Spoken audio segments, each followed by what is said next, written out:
नमस्कार बंधुगण आगक आसूची सुदशा व्रत कौनसी मासर शुक्ल पक्षर दशमी तिथि सह 12 गुरुवार जदि रहुची सेही दिनटी को आमे सुदशा व्रत भाव पालन करिथाउ।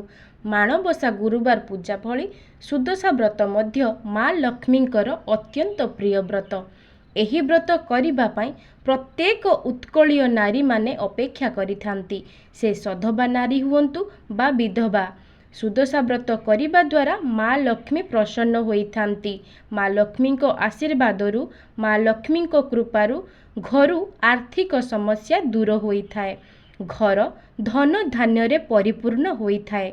बंधुगण आजिर भिडियो रे जानिबा 2025 मसीहार द्वितीय एवं जदि आमे पणा संक्रांति को एक वर्ष धरिबा तेबे एहा प्रथम सुदशा व्रत जहा केबे पड़ुछि एवं प्रथम थर जेउ माने व्रत आरंभ करिबा पाई चाहुचंती सेमाने आरंभ करि पारिबे कि नाही। ता पूर्वरु जदि आपण माने नुआ करी मो चैनल रे आसीछंती दया करी चैनल टी को सब्सक्राइब करि दियंतु एवं पाखरे थिबा बेल आइकन को क्लिक करि दियंतु। वीडियो टी को जदि ए पर्यंत लाइक करि नाहंती वीडियो टी को लाइक करिबा सह कमेंट बॉक्स रे जय माँ लक्ष्मी अवश्य लिखि दियंतु। बंधुगण शुक्ल पक्षर दशमी तिथि सहित जदि गुरुवार पड़ू थाए जे कोनोसी मासर भी ताहेले सेही दिन आमे सुदशा व्रत पालन करिथाउ। बंधुगण शुक्ल पक्षर दशमी सहित जदि गुरुवार पड़ू थाए जे कोनोसी मासरे भी ताहेले सेही दिन आमे सुदशा व्रत पालन करिथाउ। बंधुगण जून 5 तारिख ए वर्ष द्वितीय सुदशा व्रत पड़ुछि। से दिन ज्येष्ठ मासर शुक्ल पक्ष दशमी तिथि सहित गुरुवार मध्य रहुछि।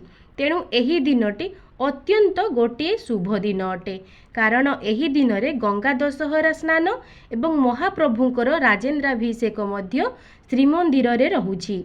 एहा ए वर्षर द्वितीय सुदशा व्रत। देखंतु बंधुगण केउ वर्ष गोटे भी सुदशा व्रत पड़ी थाए एवं केउ वर्ष दुई थर मध्य पड़ी थाए एवं केउ वर्ष जमारू भी पड़े नाही। तेणु तेबे बंधुगण एही सुदशा व्रत को केही घरे तो केही मंदिर रे पालन करिथांती एवं मंदिर रे जेउ माने व्रत करंती से माने घरे मध्य माँ लक्ष्मींकर विशेष रीतिनीति रे पूजा अर्चना करिथांती। माँ लक्ष्मी को 10 संख्याटी भारी पसंद, सेथिपाई माँ को पूजा रे 10 संख्या रे सबु जिनिस रखा जाई थाए, जेमिति की 10टी फूल 10टी फल 10 पुरदिया मंडा 10टी फल मिसाई पणा, व्रतरे 10टी गंठी 10टी बेलपत्र 10टी हलदी गुड़ा 10टी गुआ इत्यादि रखी पूजा करा जाए। सुदशा व्रतरे माँकर पित्तल मूर्ति को मध्य पूजा करि पारिबे किंबा उभय लक्ष्मी नारायणंकर मूर्ति को रखी मध्य आपण पूजा करि पारिबे। माँकर मूर्ति को पूजा कले मध्य आपण गुआ निश्चित भावरे पूजा करिबे। जहाँ को घरे सुदशा व्रतरे 10टी गुआ पूजा हेबार नियम अछि सेमाने 10टी गुआ माँ को पाखरे रखी पूजा करिबे एवं जेउ मानक घरे 10टी गुआ सुदशा व्रतरे पूजा हेबार नियम नाही सेमाने 2टी गुआ निश्चित भावरे पूजा करिबे। लक्ष्मी नारायणଙ୍କ नामरे आपण पूजा करिबे। लक्ष्मी नारायण किंबा केवल माँ लक्ष्मीଙ୍କ प्रतिमा। माँ लक्ष्मीଙ୍କ प्रतिमा को तले रखी पूजा करा जाए नाही, खटुली रे माँ को रखी व्रत करा जाए। गुआ को आपण माने पीढ़ा उपरे रखी पूजा करिबा उचित एवं जेउ पीढ़ा आपण व्यवहार करिवे सेथिरे जेमिति कंटा बाडिया होई नथिबो सेथि प्रति आपण ध्यान देबे। सुदशा व्रत हेउ किंबा माणबसा हेउ माँकर अति प्रिय होई थाए धला रंगर फूल, हलदिया रंगर फूल एवं नाली रंगर फूल। पूजारे 10 प्रकारर फूल लागि थाए, सेथिपाई माँकर सबु पसंदर फूल पद्म फूल गेंडू फूल सोरिष फूल आपण ए सबु फूल निश्चित भावरे पूजा करि पारिबे। टगर तराट गोलाप मल्ली फूल मध्य ए सबु आपण पूजा करि पारिबे, किंतु कनियर धला अपराजिता कला अपराजिता ए सबु आपण माँ को पाखरे पूजा करिबे नाही। माँ को आपण मंदार फूल मध्य देबे नाही। 10टी दुब 10टी बेलपत्र 10टी बोरकली पत्र 10टी फूल माँ को पूजा रे लागि थाए। पूर्व दिन ठारू आपण एही सबुकु सजाड़ी रखिबा उचित। माँ को पाखरे सुदशा व्रतरे दिन रे 3 थर भोग लागि थाए। सकाळ भोग, मध्याह्न भोग एवं संध्या भोग। भोग पाई जहा भी आवश्यकीय जिनिस ताहाकु आपण पूर्व दिन ठारू सजाड़ी रखिबा उचित। अर्थात बुधवार दिन ठारू आपण जदि से सबुको सजाड़ी रखी दियंती, धुआ धोई करिके रखी दियंती, तो गुरुवार दिन आपणको पूजा समय रे सुविधा होई थाए। माँ को पाखरे 10 पाखुड़ा थिबा पद्म फूलर चिता पड़ी थाए। माणबसारे समस्ते बासी चिता अर्थात पूर्व दिन ठारू चिता पकेई देई थांती, किंतु सुदशा व्रतरे सज चिता पड़ी थाए। आपण जदि पारिबे तो राति 3टारू उठी जांतु, निज स्नान कार्य सारी नियंतु, तापरे आपण ठाकुर घरे झोटी चिता पकेई नियंतु। झोटी चिता पकेई सारिला परे आपण निजर पूजा कार्य आरंभ करिवे। मांकर खटुली, पीढ़ा, पितल पूजा बासन पूर्व दिन ठारू धोई रखिथिबा उचित। पूजा को सहज करिबा पई आपण पूर्वरु सबु जगाड़ी रखिबा उचित, जहा फलरे पूजा समय रे आपणको अधिक किछि हैरान हेबाकू पड़िबो नाही।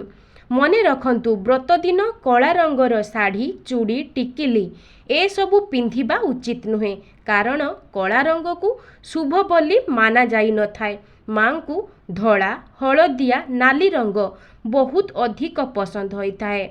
तो व्रत करुथिबा प्रत्येक मानंकु धड़ा, धड़ा, नाली एवं हलदिया रंगर साड़ी पिंधिबा उचित।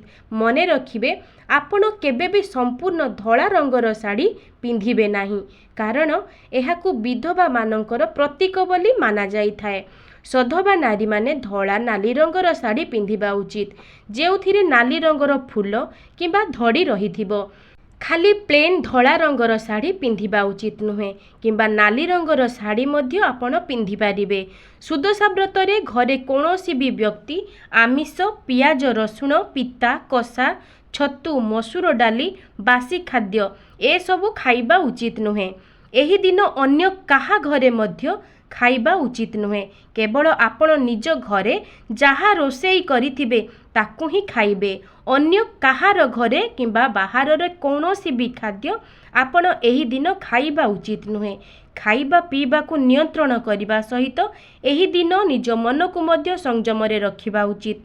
व्रत दिन जेपरि आपण काहाकू गाली न दियंती, काहाकू कटु कथा न कुहंती, काहार अपमान न करंती, पर चर्चा न करंती, मिछ न कुहंती, सेथि प्रति आपण ध्यान देबा उचित। कारण एही सबु द्वारा माँ लक्ष्मी बहुत क्रोधित होई थांती। तो ए सबुठारु आपण जेते दूरेई रहिबे आपणक पई सेते भल हेबो। नारी माने व्रत दिन शरीररु अलंकार उतारिबा किंबा चूड़ी उतारिबा उचित नुहे। व्रत दिन घर को सफा रखिबे एवं निजे मध्य सफा सुतरा रहिबा उचित, कारण माँ लक्ष्मी को परिष्कार परिच्छन्न बहुत अधिक पसंद होई थाए। तो बुधवार दिन ठारू आपण निज घर को भल भाबरे धुआ पोछा करि नै थांतु। मने रखिबे बुढ़ियाणी जाल को मध्य भल भाबरे सफा करि नेबे, कारण जेउ घरे बुढ़ियाणी जाल बसा बांधी थाए सेठारे अलक्ष्मींकर वास होई थाए एवं माँ लक्ष्मी सेही गृह को परित्याग करि थांती। तो गुरुवार पूर्व दिन ठारू आपण निज घर को भल भाबरे सफासफी करि नियंतु। गुरुवार दिन आपण काहाकू झाड़ू, बेलना काठी, बेलना पड़ा, रोषेई घरर कोनोसी भी जिनिस अन्य को देबा उचित नुहे, किबा कोनोसी खाद्य शस्य मध्य एही दिन बाहरर कोनोसी लोकन को देबा उचित नुहे। एपरि कले घरु लक्ष्मी छाड़ी चली जांती बोली विश्वास रहिछि। एही दिन आपण पैसा देण नेण ठारू मध्य दूरेई रुहंतु। काहाकू ऋण देबा किंबा काहाठारू ऋण नेबा ठारू मध्य आपण दूरेई रुहंतु। जेउ माने व्रत रखिबे सेमाने सुदशा व्रत बही पढ़ी व्रत करिबा उचित। अन्य मानंकु व्रतर महात्म्य जेउ माने बुझाई थांती ताहा सेमानंकु बहुत शुभ फल प्रदान करिथाए। माँ लक्ष्मी को हलदी पानी, क्षीर, बास जल किंबा पंचामृत रे स्नान कराइबा उचित। गुआ को हलदी पानी रे बुड़ेई पूजा करिबा उचित। व्रत को माँ को पाखरे पूजा करि सारिबा परे माँ को छुआई हलदी पानी रे व्रत को बुड़ाई 10टी गंठी पकाई हाथ रे धारण करिबा उचित। व्रत समय रे माँकर गायत्री मंत्र उच्चारण करी पूजा करिबा उचित। मंत्र को उच्चारण करी आपण पूजा करिबा उचित। सबुठारु बड़ कथा हेउची पूजा करि सारिबा परे माँ को पाखरे क्षमा प्रार्थना करिबा उचित जे माँ मु पूजा केमिति करा जाए ताहा मु जाने नाही। पूजार नीति नियम विषय मध्य मु किछि जानी नाही। माँ मु पूजारे मंत्र मध्य मने रखि पारु नाही। जेतिकी जानिछि जहाँ भी जानिछि सेमिति पूजा करुछि। मोर दोष को क्षमा करिदबु माँ। मते आशीर्वाद करिबु। मोर पूजा को ग्रहण करिबु। मोर जदि किछि भूल होइछि ताहेले मते क्षमा करिदेबु। एतिकी कही माँ को पाखरे क्षमा प्रार्थना करिबा उचित। किंबा जेउ क्षमा प्रार्थना मंत्र रहिछि माँ को निकटरे क्षमा प्रार्थनार मंत्र उच्चारण करी माँ को मध्य आपण क्षमा मागी पारिबे। मने रखिबे एही दिन आपण केबे भी घरर गुरुजन माननकु अशांति करिवे नाही। घरर छोट पिला माननकु मध्य बाड़ेइबे नाही। एही दिन निजर केश को मुकुला करी रखिबे नाही किंबा केश धोइबे नाही। एही दिन नख चुटी दाढ़ी ए सबु मध्य घरर पुरुष माने काटिबे नाही। नारी माने केश को काटिबे नाही, नख मध्य काटिबे नाही। एही दिन बहुत किछि नियम रहिछि जेउगुड़िकर पालन करिबा बहुत आवश्यक। कारण माँ लक्ष्मी बहुत श्रृंखलित होइथांती। जदि आपण सुदशा व्रत करूछंती तो सबु नीति नियम माने विधि विधान पूर्वक जदि आपण माँकर पूजा करंती तो माँ आपणकर श्रद्धारे प्रसन्न होइथांती। आपण केते टंकार भोग देबे, केते टंकार साड़ी देबे सेथिरे माँकर कोनोसी जाए आसी न थाए। आपण माँ को केते अधिक श्रद्धा करूछंती, माँ को पई आपणक मनरे केते भक्ति रहिछि, विश्वास रहिछि, श्रद्धा रहिछि ताकू ही माँ देखिथांती। आपण माने जानिथिबे श्रिया चंडालुणीर श्रद्धा लागी ही माँ ता उपरे प्रसन्न होइथिले एवं भिकारीरू राजा मध्य बनाई देइथिले। सेही भली आपण जदि संपूर्ण भक्ति एवं श्रद्धा सहित माँ को प्रार्थना करंती, माँकर पूजा करंती तो निश्चित भावरे माँ आपणकर गुहारी सुनिबे एवं आपणक गृहरे माँ स्थायी वास करिबे। जहा फलरे आपणकर जहा भी किछि समस्या थिबो निश्चित भावरे माँ लक्ष्मी ताकू दूरेई देबे। सुदशा व्रतटी को आमे समस्ते अपेक्षा करिथाउ कारण सुदशा व्रतटी माँ लक्ष्मींकर अत्यंत प्रिय होइथाए। एही दिनरे माँ लक्ष्मींकर विधि विधान भावरे पूजा अर्चना करिबा द्वारा गृहरे धन धान्यर अभिवृद्धि होइथाए बोली विश्वास रहिछि। तो बंधु माने आपण माने समस्ते एही सुदशा व्रतटी को बहुत आनंदर सहित पालन करंतु एवं आपण मानक समस्तंकु माँ लक्ष्मींकर अशेष कृपा प्राप्ति हेउ। एहा ही मोर माँ लक्ष्मींक पाखरे प्रार्थना। तेबे बंधु माने मोर एही भिडियोटी जदि आपण मानंकु भल लागि थाए तेबे भिडियोटी को लाइक करी चैनलटी को सब्सक्राइब करि देबे एवं कमेंट बॉक्स रे जय माँ लक्ष्मी अवश्य लिखि देबे। आजि पई रहुछि नमस्कार।